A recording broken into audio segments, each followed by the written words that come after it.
Got game? Sluggers features pool, Megatouch Aurora, Silver Strike Bowlers Club, Keno, and an in-house darts league. Play and more at Sluggers Bar and Grill.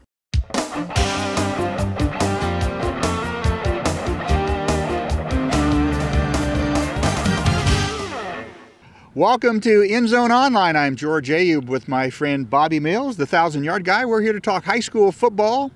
We are at the practice field of Grand Island Central Catholic, who has run up a 4-0 record this year, and they'll be taking on Gibbon this Friday night at Memorial Stadium.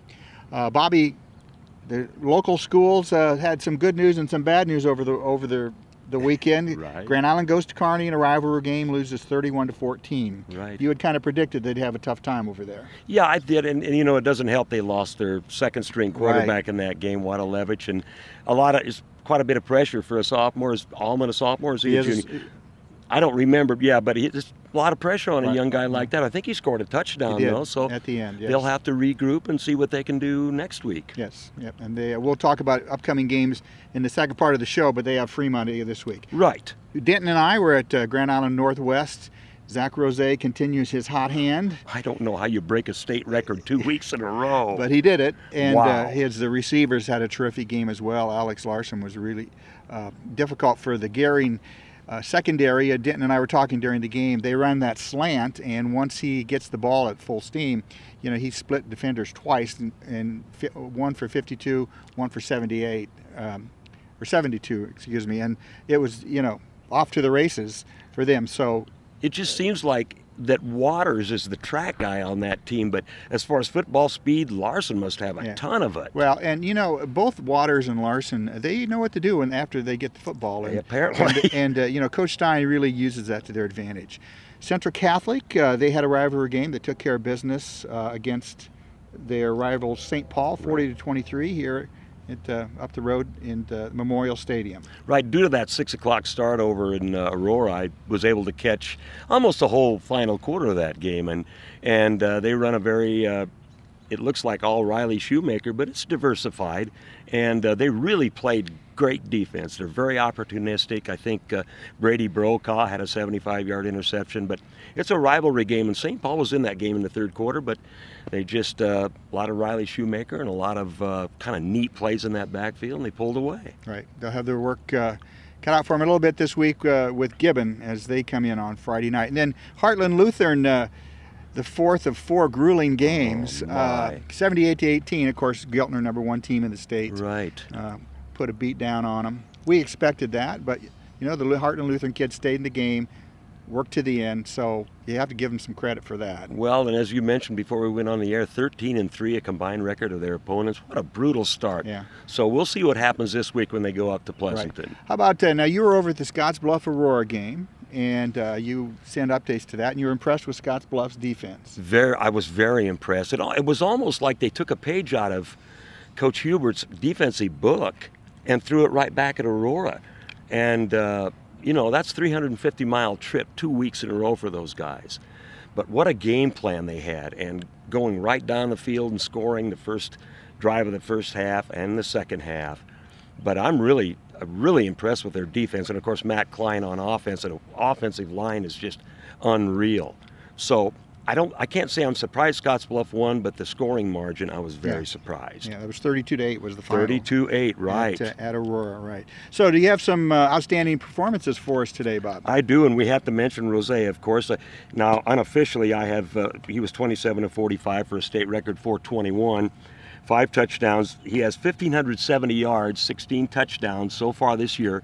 So that puts him about 195 ahead of Papillion La Vista's Alex DeToro, the splendid junior. And Luke Glenn, he's a 13.36 yards per carry, the kid from Shelton. He has 309 yards. Yeah, in 18 carries. Shelton's just pummeled everybody so far. But down the road, they have a game against Kennesaw, so that should be a great one. Tanner Mazur once again leads Boone, 12 of 14 for 209, 2 touchdowns. He's been our athlete of the week before, right? Yes, 129 yards and 7 carries, 46-yard touchdown run. Now I'm going to mention this next young man because he's not from our area, but the kid's name is Cord, C-O-R-D, Hutner from Falls City.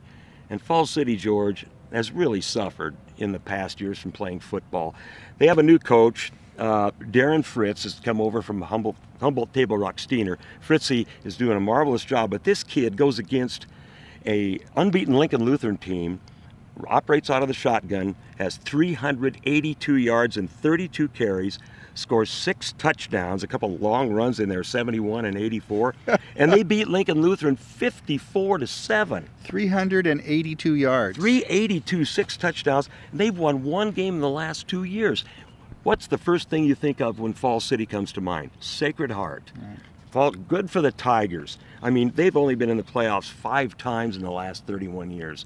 So this kid deserves some recognition. 382. 382. I got one more to say. Oxygen. Oxygen, please. yes. We'll be right back with our player of the week after these messages from Sluggers. Hungry at lunch, after work, or the big game? Sluggers features charburgers, brats, and chicken from the grill, corn nuggets, poppers, fries, and onion rings from the fryer. And don't forget about the daily specials. Eat and enjoy at Sluggers Bar and Grill. Welcome back to End Zone Online. George Ayub with Bobby Mills. And Bobby, who did you pick for our player of the week? I have to go with Jordan Slough, the junior running back from Donovan Trumbull. Last week, Jordan against Thayer Central, who's a pretty good football team. 267 yards, 24 carries, 4 touchdowns on runs of 65, 6, 40, 60, and 4 yards. That's 5 touchdowns, I apologize. So that gives Slough 777 for the year. For the year. And he missed the entire season last year, so what kind of a runner is that? Right, terrific job. So congratulations to Jordan Slough. We'll get a certificate, a framed certificate over to him at Donovan Trumbull High School. Donovan Trumbull, I checked the point standings are in the top 5 points, I believe. Oh, great. In their C2 team, is that correct? Correct. Right. So it's that time of year where we're in district play, Bobby, and I just wanted to tell the viewers how teams qualify for districts. I had to look it up. In Class A, the districts are made up of the 5 district winners and runners-up. That's correct. And the 6 best points after that, and that's the power points. Right. That's based on 1-loss record and the 1-loss record of your opponents. So in Class A, if you finish first or second in your district, you're automatically in. In Class B, to look at my notes here, Class B, you have 8 district champions, and then the next 8 points get in. Right. So you want to keep playing hard to the end because you have a shot. Yes. Particularly in districts, if you play a team that has a good record and you play them tough, even beat them at the end, you can jump ahead of a team and make it in the playoffs. And then the third, C1 to D2, 10 district champs, the next 22 point totals get in. So we'll be watching those point totals as the year moves ahead, and as the districts kind of get finalized. A lot of it takes part, a lot of those things are decided the very last week of the regular season. They really are. And, of course, as the wild card points can be dependent on the teams that you have faced earlier in the year also have faced. Right. So things can change that. Last week, good point, hit the nail on the head there. So really, the last 2 weeks is when I start paying really close attention to that. It's who you play and who they play, and obviously they all play throughout to the end, and so it's up in the air right to the end. So let's talk a little bit about this week. Grand Island 1-4. They're going to head to Fremont if it's in a district contest. These are all district contests, and both teams come in 1-4. Grand Island's going to. We don't have word on their quarterback yet, but it's kind of up in the air who's going to be playing that quarterback. Anything you know about Fremont? Yes, I know that Grand Island's defensive backs better be polished for this game. This kid puts the ball up. Elliott, Gloeb, Gleb. He already has 1,000 yards passing this year, so he's going to put the ball in the air. Fremont loves to throw, and they run that out of a spread offense. Yes, they do. And Noah Voss is his favorite target. But last week he had 3 picks. So Grand Island, if they're, as usual, if their defensive backfield is up to the norm, they can get opportunistic in this ball game. Yeah, maybe. The defense can generate some points here. Sure. Grand Island Northwest 4-1, head to 5-0 Scotts Bluff, the team that you saw play, make the long journey to western Nebraska. So Zach Rose, his high-powered offense that he runs is going to be tested this week with the number 2 ranked Bearcats. Right, and I think both you and Denton Cushing came up with a good point before that I don't know how good Scotts Bluff is. Aurora did not throw those slants across the middle. So maybe they'll want to exploit that. They really covered the long ball well. Track speed, state track champion. So Scotts Bluff, boy, I wonder if Joe Benson would, from Scotts Bluff, the head coach, would consider moving that game here. I would certainly like to see that. I would too. I think if they play zone back there, I noticed when Gehring, when they got him into man-to-man, they really exploited that. If they play zone, they're going to have to tackle well because the receivers, Anderson, Trevor Kraft, Larson, and Waters, they can break tackles and they can run through tackles and they're fast enough to split receivers. So I think that'll be the key to that game. Up the road here, we mentioned it earlier, Gibbon, who has a great ground attack, is going to come into town and play Central Catholic, undefeated Central Catholic Crusaders, 4-0. What do you look for in that game? I look for a very competitive game, and of course, there's going to be two of the best athletes in C1 on display with Eli Van Meter of Gibbon and Riley Shoemaker from over here at Central Catholic. So Central Catholic is going to have to tackle between the tackles because Van Meter, given how light he is not afraid to run between the tackles. So I'm not sure how good Mark McLaughlin's team is at throwing, but I know they can block up front. But so can Central Catholic. This game should go down to the wire in the overtime again. I wouldn't be surprised if Coach Shoemaker loads up the box and forces Gibbon to try to throw the ball or go wide. So it'll be an interesting matchup there. And then finally, our friends down at Heartland Lutheran, who, as you mentioned earlier, have a terrible first half of the season. What a tough schedule. They are playing 0-4 Pleasanton. So two 0-4 teams going at it Friday night.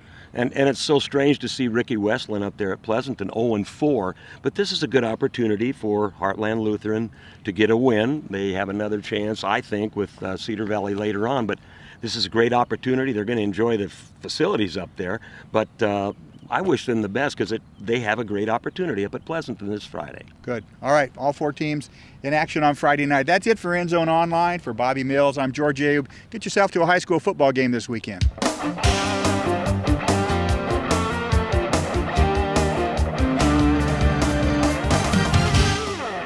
Want to catch the game or relax to your favorite music? Sluggers has you covered with TVs on every wall and a Touchtones jukebox. Watch, relax at Sluggers Bar and Grill.